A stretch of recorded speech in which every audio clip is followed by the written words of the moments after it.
Parashat VaYakhel Pekudey. We have two parashiyot this Shabbos and Parashat HaChodesh. I'm not going to read psukim tonight.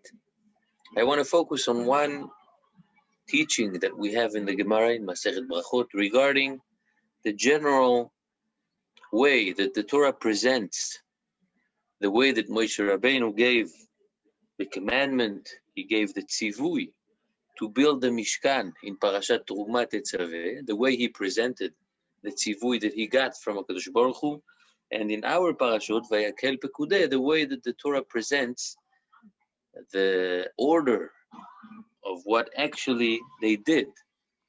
What was the order of building the Mishkan and the Kelim? There is a difference. When we read the parashot, we can see the difference. We can notice that there is a difference. And the difference is as follows, before we read the Gemara, the difference is simple. Moshe Rabbeinu starts presenting, in the beginning of Parashat Teruma, the Kelim, Klei HaMishkan. He starts from Aron HaBrit, the Holy Ark, goes to the Menorah, Shulchan. He starts from the most important one, Aron HaBrit.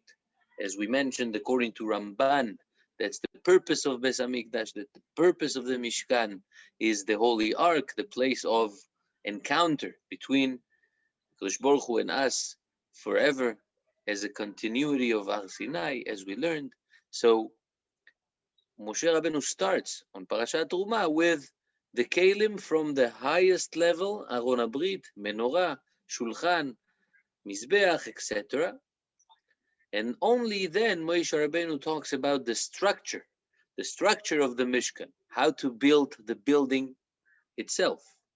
Hakrashim, Ha'amudim, Ha'adanim, the way we build all the around, the frame, the building that contains those kelim. That's the way Moshe Rabbeinu presents the tzivui beParashat Teruma Tetzaveh, and then of course the garments of the Kohanim, the different kinds, etc.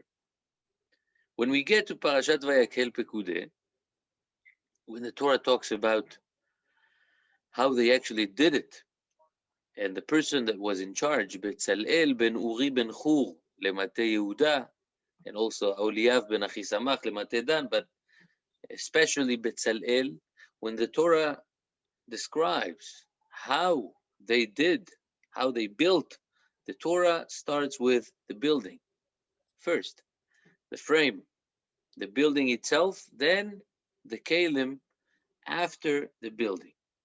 So the order in Teruma Tetzaveh is kelim and then the building, first the kelim and then the tabernacle, and in Parashot VaYakhel Pekudey, it's first the tabernacle. When they did it, first the tabernacle, then the kelim. Why am I focusing on such a difference, on such an inyan? Because Chazal taught us a very interesting idea behind this difference. Rashi brings it. We're going to read it from the Gemara first, and then Rashi will ask a few questions regarding this drasha, and let's see where we get with this idea.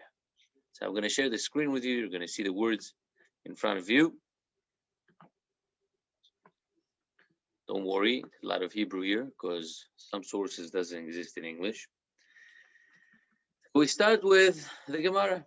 The Gemara says directly, Amar Rabbi Shmuel bar Nachmani, Amar Rabbi Yonatan. Betzalel. The Gemara is actually dealing with explaining the meaning of the names. Therefore, the Gemara goes to explain the name of Betzalel. What's the significance of the name Betzalel? So the Gemara says Betzalel Hashem Chochmato Nikra. Betzalel was called by that name on account of his wisdom. When HaKadosh Baruch Hu said to Moshe, go say to Betzalel, Lech emor lo leBetzalel, Aseh li Mishkan, Aron veKelim. So HaKadosh Baruch Hu said to Moshe, go say to Betzalel, make a tabernacle, an ark, and vessels. That was the order, according to the Gemara. Halach Moshe vehafach. Moshe went and reversed the order. Listen to what the Gemara says. The Gemara says that HaKadosh Baruch Hu gave the order in one way. First, tabernacle, ark, vessels. Moshe Rabbeinu went and reversed the order and told Bezalel, make an ark and vessels and a tabernacle. Not in the order that HaKadosh Baruch Hu told him. So when Bezalel heard the order that Moshe Rabbeinu told him, he said to Moshe, Moshe Rabbeinu, minhago shel olam, the standard practice throughout the world, Adam boneh bayit, first, a person builds a house, ve'achar kach machnis letocho kelim, and only afterward places the vessels in the house. And you say to me, make an ark and vessels and a tabernacle? That's not the right order. If I do so, in the order you have commanded, the kelim, the vessels, the vessels that I make, where shall I put them? Perhaps God told you the following, make a tabernacle, ark and vessels. So Bezalel had a question, and not only a question, Bezalel suggested that maybe HaKadosh Baruch Hu said it differently. What was Moshe Rabbeinu's response? Moshe said to Bezalel, perhaps you were in God's shadow, Betzel El. Tzel, it's a shadow. El, HaKadosh Baruch Hu. Betzel El, that's the name, Betzel El. Perhaps you were in God's shadow and you knew precisely what Hashem said. You intuited God's commands just as He stated them, as if you were there. That's the Where were the luchot in the meantime? I presume that Moshe has already come down with the second set of luchot. So what's he doing with them? Where are they being stored? It's a good question. They had a aron zmani, a temporary ark for the luchot before they built the actual one. So they had two. Okay? I don't remember now if it's explicitly in the Gemara or in one of the Midrashim, but I do remember that it said somewhere explicitly that they had a temporary ark for the luchot. Because I could understand Moshe saying, make the ark first, if he's got nowhere to put the luchot. Again? I could understand Moshe giving priority to building an ark if he has nowhere else to put the luchot. Doesn't want to just put them down and leave them alone for a while. I understand. That's a good idea, but they had another aron. I think we can even find it in the psukim that they had a special aron. Just a second.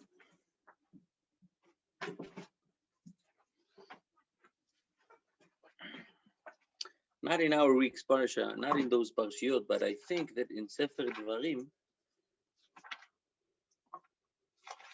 the Torah says,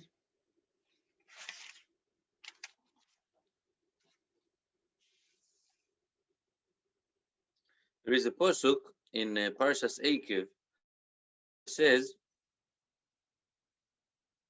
Ba'et ha'i amar Hashem elai, I'm going to read it in English, just for your question, Nathan. So, at that time that Hashem said to me, carve your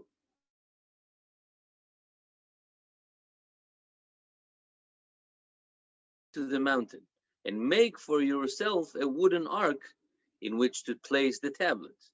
I will inscribe on the tablets the statements that were on the first tablets that you shattered, and you shall place them in the ark. Okay? Now, later on, the Torah says, I turned and I descended from the mount, and I placed the tablets in the ark that I had made, and they were there as Hashem had commanded me. That's So, pretty clear. huh? That is pretty clear. I know. So the Torah doesn't mention how long the tablets remained in this particular ark, which was a temporary ark for the luchot, right? But when the tabernacle and the vessels were built, the ark of the covenant was also constructed. Therefore, probably they moved it, and the tablets were placed in the holy ark and not in this temporary one. Okay, what happened with it though? So I think it's a Gemara in Baba Batra. Now I see in the Chumash of Rabbi Steinsaltz, he says here, the ark that Moshe crafted was temporary, whereas the ark fashioned by the craftsman of the tabernacle, Bezalel, the son of Uri, served as the permanent place for the tablets of the covenant. And he says that the Gemara deals with those two, the difference between those two arks. Gemara in Baba Batra, page 14a-b. Okay, so it is a Gemara, but it's even more clear than the Gemara. It's a psukim. Psukim in Parshas Ekev that Moshe Rabbeinu built a temporary ark, a wooden ark for the luchot. So they had a place. They had a place. It's not that the luchot were there, out there without a respectful place. Nachon. So I think this is not a reason to rush building the permanent Aron, because the luchot are in a temporary one. It seems like a respectful place for the luchot. Anyhow, when Moshe Rabbeinu, you're saying, Natan, that when Moshe Rabbeinu said that the order is first Kalim and then the tabernacle, that was his thought or his idea. What's the right way of doing things, right? What's the right order? And I agree with you that this is the way it seems from the Gemara.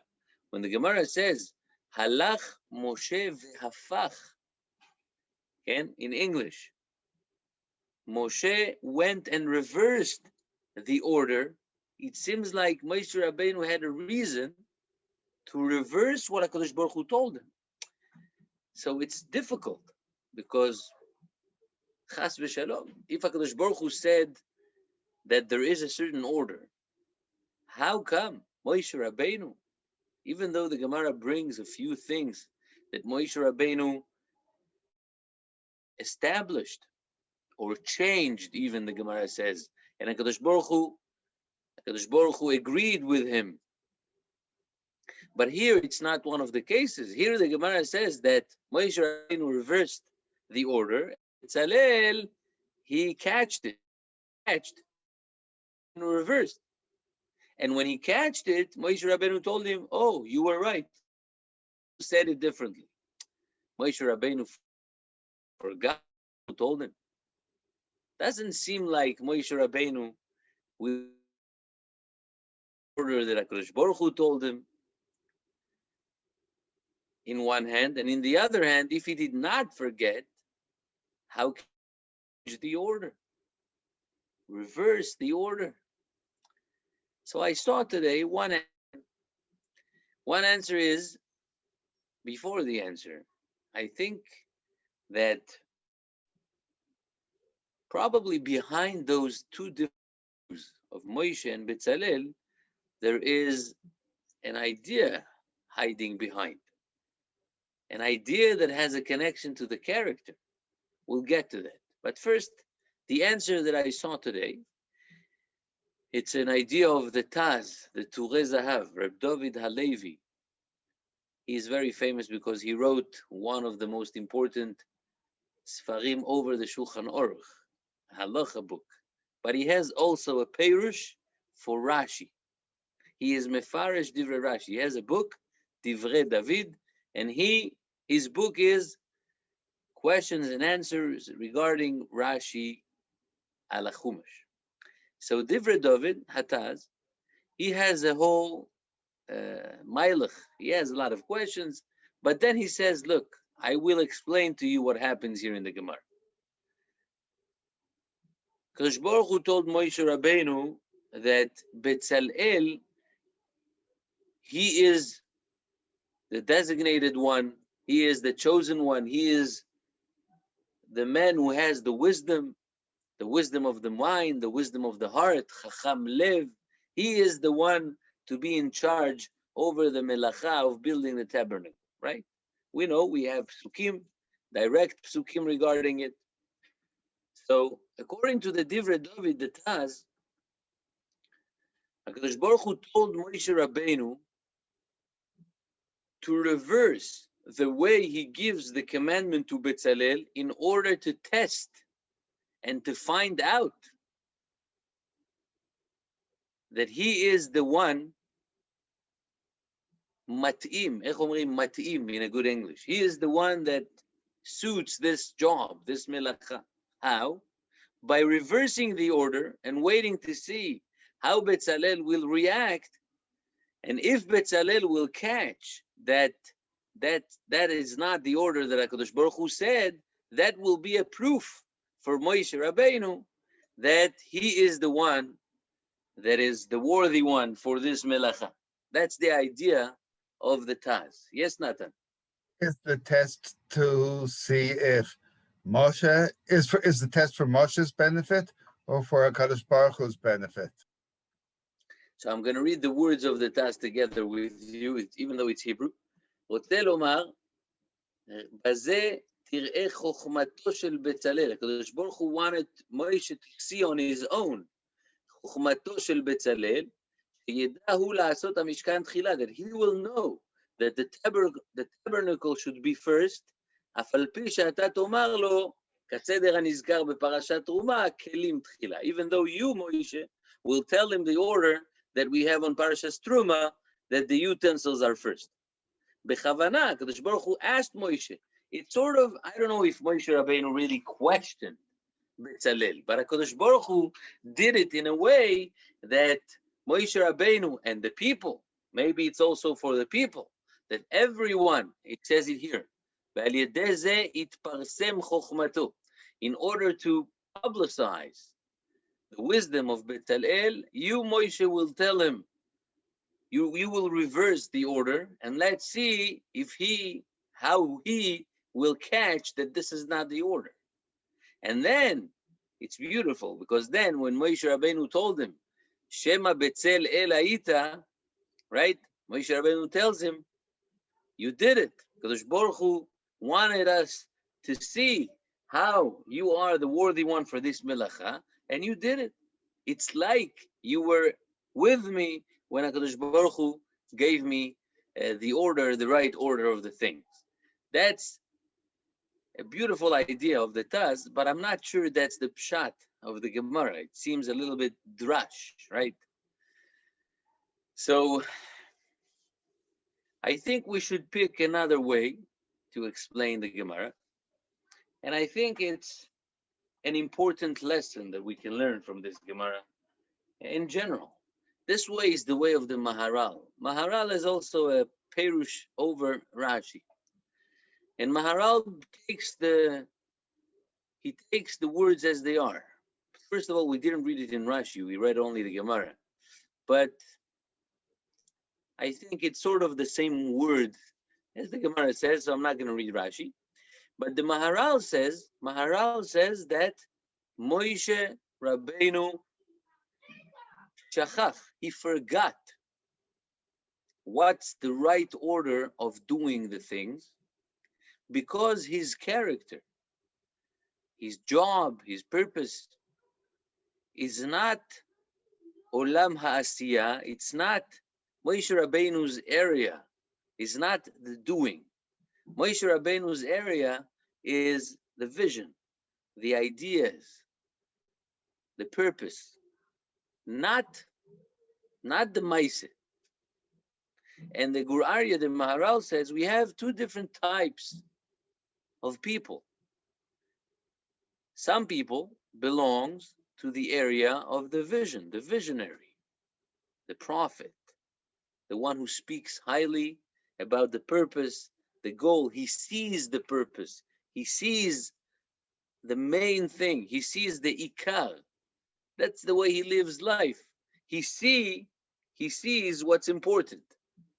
The Maaseh, it's not his area. So when, according to Maharal, the Gemara says, Kifshuto, he forgot.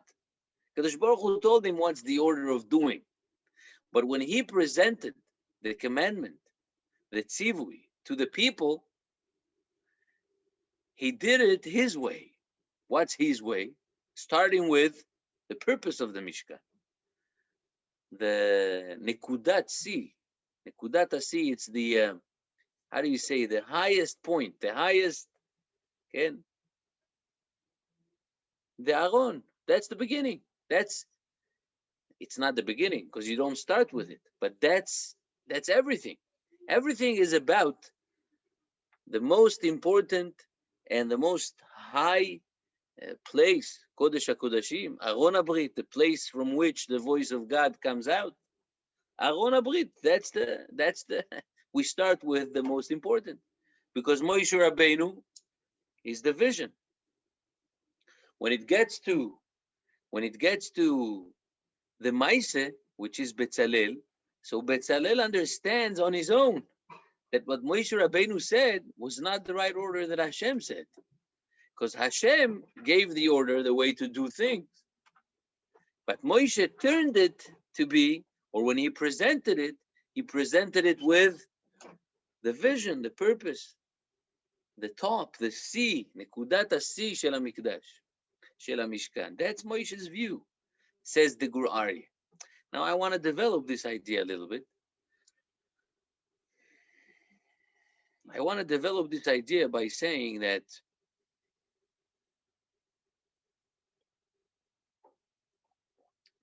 I think it's a philosophical question, but it's a spiritual question. What's more important? What's more important, the lemaise or the idea? The vision or the practica? Okay? The things we do practically or the idea behind? The frame or the content? What's more important? For sure that the vision is more important. So why HaKadosh Baruch Hu said to start with the tabernacle? Okay, so we get it. We get it that we need a place to put the things. Okay, we could have found a temporary place for the utensils, build them first, then build the tabernacle and put the things inside. I understand that usually people don't buy furniture before they build the house. I get it. But if we go by the importance and the vision and the level of holiness, then why not? Let's start with the vessels. The beginning is also something that has an importance. So let's start with what's important. We'll find where to store it until we have a building. But HaKadosh Baruch Hu started with the practical way of doing things, not with the vision. But Moshe Rabbeinu grabbed it again to the vision part. What's more important? I think both. I don't think it's going to be right to say that both in the same, has the same importance. Maybe, but the frame is very important. Vision without a frame, content without a frame, spirituality without a place in this world, without a receptacle, vanishes. So the Torah presents here two ways, two people, two different roles. Each one has a different view. Both are critical to building the spiritual center of the Jewish people, the tabernacle, the temple. Those two, I think, we can take to our world, to our days. But before we go to our world and our days, I want to take it one step forward. There is a pasuk later on in the parsha, chapter 39, in which the Torah says that they brought everything to Moshe. It's at the end of Parshas Pekudey. VaYaviu et HaMishkan el Moshe. Then they brought the tabernacle to Moshe with the tent and all its furnishing. its clasps, its planks, its bars, its posts, and its sockets. And then, Vayakem Moshe et HaMishkan. Moshe set up the tabernacle, placing its sockets, etc. Vayifos et Oer al HaMishkan. He spread the tent over the tabernacle. So those people worked very hard. They did whatever they needed to do. They built all the different parts. But at the end, they go to Moshe in order to build it. They are the builders, or Moshe is the builder? Who is the guy who is doing? Who is the lemaise? It's Betzalel, VaEliyahu, and all the people. Why, at the end, after finishing everything, they go to Moshe in order for Moshe to do the final melacha, which is to put everything together. So the Midrash asks this question. Says the Midrash, and we have two versions, the version of the Midrash and the version of Rashi. The Midrash says, Kama chachamim hayu sham, uba'u lahem etzel Moshe, ve'lo hayu yecholim lahakimo. So many smart and wise people were there in charge on the melacha, and they came to Moshe. They couldn't do it themselves. They couldn't build. That was their job, to build the tabernacle. Why to go to Moshe? Ela amar Shlomo. So the answer of the Midrash is, Posuk from Eshet Chayil, Rabot banot asu chayil ve'at alit al kulana. Shemoshe haya me'ule mekulam. Moshe was more than everyone else. Lama? The Midrash says, why? She'asu et hamishkan ve'lo hayu yodim leyashvo. They built everything, but they couldn't, and they didn't know how to put everything together. They couldn't make it. Ma'asa natlu kol echad ve'echad melachto. So each one took whatever he built. Uba'u lahem etzel Moshe. They came to Moshe. Ve'omrim hare krashim hare brichin. This is what I built. This is what I built. Kevan shera'a otam Moshe miyad sharta alav ruach hakodesh vehekimo. At the moment that Moshe Rabbeinu saw that each one brought his part, whatever he did, miyad sharta alav ruach hakodesh vehekim et hamishkan. What happens here? Here, all the people, all the architects, all the people that build, the builders, each one did his job, but they couldn't put it all together. They needed Moshe Rabbeinu, the guy, the man of the vision, the man of the purpose, the man who knows how to see the purpose of this entire building. When you understand the vision, when you understand the point, what's ikar, you can see also how each part goes towards the goal, goes toward the purpose. They couldn't see it. So the Lemaise has something that the visionary doesn't have. Isha Maaseh has something that the visionary doesn't have, but the visionary doesn't have what they have also, right? Moshe Rabbeinu, the vision is not enough when it comes to the Olam Hazeh, to the practical things. Moshe Rabbeinu need Betzalel.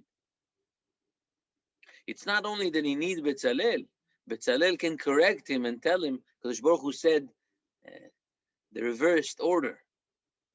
Because Betzalel, as the man of doing, Isha Maaseh, he knows what's the right order of things, how to create in this world something. But then when they finish, they need Moshe Rabbeinu again. Because the practical building, the melacha of building, without the essence, without the soul, without the purpose, the vision, cannot come together. So they need Moshe Rabbeinu. Each one comes from his own corner of doing. When you deal with doing, you are a little bit in your own square, in your own view. So they need the guy from above, the guy who sees from above what's the purpose, the big vision, the big picture. That's Moshe Rabbeinu. They couldn't do it alone. That's one way to put it. Another way to put it, it's the way that Rashi puts it. And Rashi puts it in a very weird way. Rashi says, "Shelo hayu yecholin lehakimo." when they wanted to build the Mishkan, they themselves were unable to erect it. Why? Rashi doesn't say why, but I say why, because Rashi is answering the question. Since Moshe had done no work in the Mishkan, Baruch Hu left for him the task of erecting it.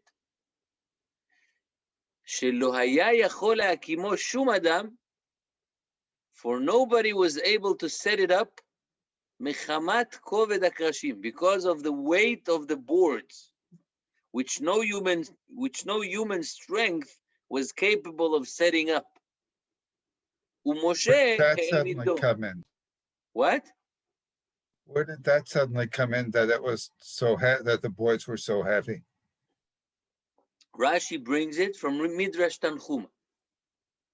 So it's a whole different reason. Before we said the spiritual reason. They couldn't, each one came from his side, they couldn't do it. Moshe Rabbeinu, that was the Midrash before Shmos Rabbah. But here Midrash Tanchuma says something else. Midrash Tanchuma says, because it's heavy. And because it's heavy, no human strength was capable of setting up. Moshe, now listen to Rashi, there is a contradiction here in Rashi words. Moshe, however, succeeded in placing it in position. Okay. Moshe said to HaKadosh Baruch Hu, how is its erection possible by human beings? God answered him, you be busy with your hand. He appeared to be erecting it, but in fact, it set itself up and rose of its own accord. This is why the Pasuk says Rashi, Hukama Mishkan, the tabernacle was erected by itself. This is a midrash of Rabbi Tanchuma. So Rashi is contradicting himself a little bit because Rashi says that no human strength was capable of setting up. Moshe, however, succeeded. But then, in the next line, Rashi says that Moshe said to HaKadosh Baruch Hu, how is its erection possible by human being? So did Moshe Rabbeinu succeeded or not? Rashi said he succeeded. But then Rashi says, he asked HaKadosh Baruch Hu, how can I succeed? No human being can succeed.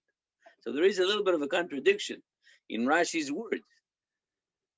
What's the meaning of Rashi words over here? So I think that what Rashi wants to say, first of all, according to Rashi, it wasn't Moshe, it was HaKadosh Baruch Hu. No human being. So HaKadosh Baruch Hu told him, you, I don't know how to say it, you do your best. Maybe that's the way to put it. Okay? You be busy with your hand. He appeared to be erecting it, but in fact, it set itself up and rose of its own accord, right? That was the words of Rashi. So why Moshe? You can give someone else the same job to make the appearance of erecting the Mishkan. Give it to Bezalel. Why Moshe? Why Moshe? So Rashi, I think, Rashi says that Moshe Rabbeinu was not only a man of vision. Moshe Rabbeinu was also a man who was devoted to the mission. Moshe Rabbeinu really tried to do it. The others, they despaired. Emityashu. If we can't make it, it's not in human being, in a human being reach. It's not to our strength. So we can't do it. Moshe Rabbeinu continued to do it, even though it's not possible, even though it's not practical, even though it's not in his abilities, capabilities, he did it anyhow. Why? Because he was driven by the vision. So there is something, when I'm trying to describe, according to the Gemara we started with, Moshe Rabbeinu has, in a way, both. Moshe Rabbeinu is driven by the vision, but he has no problem to deal with the practical challenge of doing something that is impossible for a human being to do. And HaKadosh Baruch Hu tells him, when you do that, I'll do the rest. You do whatever you can, you reach the top of your abilities, and I will complete. I will do the rest. So Moshe Rabbeinu is not, I started the Shiur today with the Maharal, who said that Moshe is the vision and Betzalel is the doer. Moshe is the dreamer and Betzalel is the doer. Therefore, Moshe starts with the vision, the purpose, Aron HaBrit, then the menorah, the shulchan, and only at the end he talks about the building. He starts with the content, not with the frame. Betzalel is the doer. The doer starts with the frame. And the doer says to Moshe, your special soul of a dreamer, of a visioner, made you forgot what HaKadosh Baruch Hu told you regarding the order. But the order is first the frame, then the content. First the house, then the furnitures. But then when Betzalel finishes with all those great people and wise people and holy people that did whatever they needed to do, now someone needs to put everything together, and the task is beyond human being strength, as Rashi said. So what do? Here, being the doer won't be enough, because the doer will hold back, because it doesn't work. The physical world hold you back if you're a doer. You need again the visioner, the dreamer. You need Moshe Rabbeinu. But Moshe Rabbeinu, because he has the vision, because he has the purpose, because he sees the goal clear in front of his eyes, he is not surrendering to the limits of the physical world. So he does, even though it's a mission impossible, he does it. He's doing it. And HaKadosh Baruch Hu is telling him, I'll complete. You do, I will complete. Now this, so just to make an order, we started with the Gemara, the way the Torah presents the Tzivui in Truma Tetzaveh, first the Kelim, then the tabernacle. VaYakhel Pekudey is the opposite. The Gemara says that when Moshe said to Betzalel, he told him, you reverse, it's not the order. Now the Gemara said that Moshe reversed the order, and Betzalel catched that the right order was first tabernacle, then the Kelim. We gave the Taz, Reb David Halevi explanation, that was sort of a way for HaKadosh Baruch Hu to tell Moshe to prove to everyone how Betzalel was wise and worthy to the Melacha. So in order to see that and to show that, HaKadosh Baruch Hu told Moshe to change the order in order for Betzalel to find out and to show everyone how he is worthy for this Melacha. That was one explanation of the Taz. But then we went with the Maharal. And the Maharal said that we have two different souls, two different characters. Isha Maaseh ve'isha Halimud, he says. Isha Chazon, the dreamer, the visioner, the learner. That's the words that Maharal uses. The learner versus the doer. That's the words that Maharal is using. Now, in order, and according to the Maharal, that Moshe Rabbeinu really forgot. Because of his character, he forgot. It's not for him. First the frame, then the content. It's not for him. It's not for his soul. His soul goes right away to the purpose, to the content of the things, not to the frame.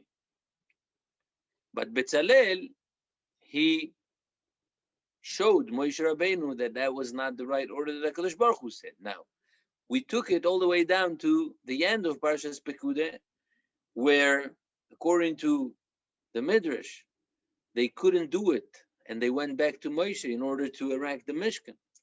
So the words of Midrash Rabbah, of Shmot Rabbah, it seems like each one was too limited on his own corner, on his own métier, on his own profession. They needed the visionary men to see how everything comes up together as one big picture.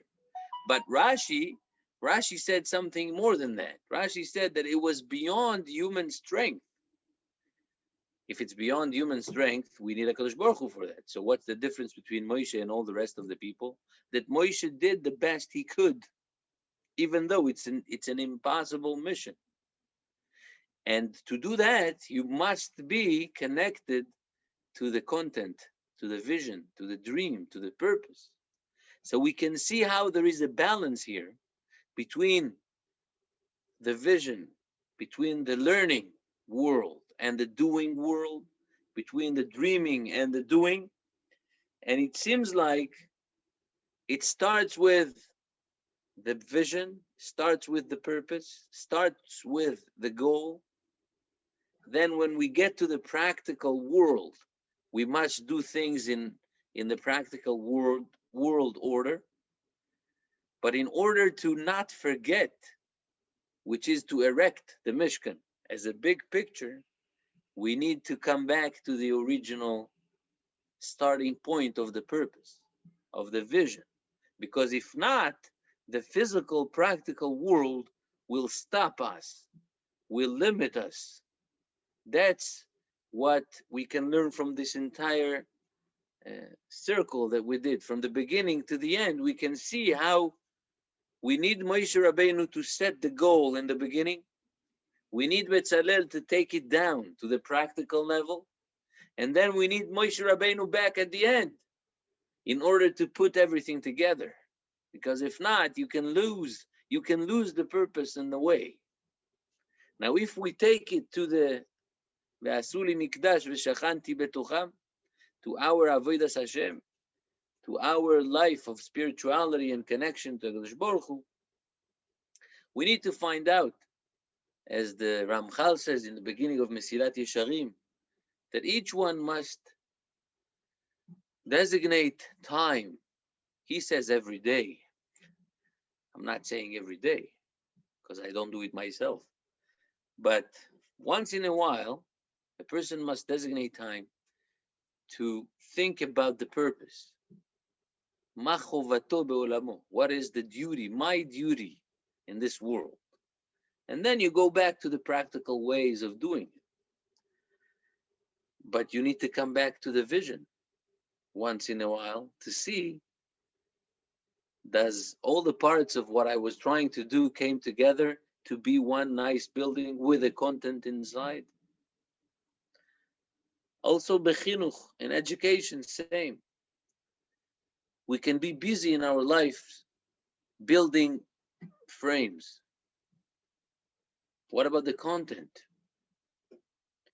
Teachers can be busy building discipline in class. What about the souls of the students? What about education?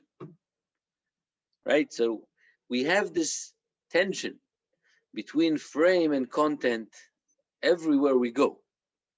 In business, the same thing. You have the ways to do something, but you need to remember what's the goal.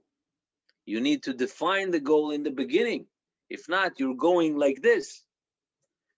So the lesson we can learn is that you must define the goal, then take it down to the practical level. If not, Moshe Rabbeinu alone, without Betzalel, so you can build Kalim, and there is no place to store them, to put them. And then what happens to the content without a frame? What happens to Klei HaMikdash without the Mikdash, without the tabernacle? It loses, there is no place for them. There is no, right? So this tension must be balanced in our life, as we can learn from this week's Parsha. I hope you enjoyed the Shiur and the idea. Have a great Shabbos, everyone.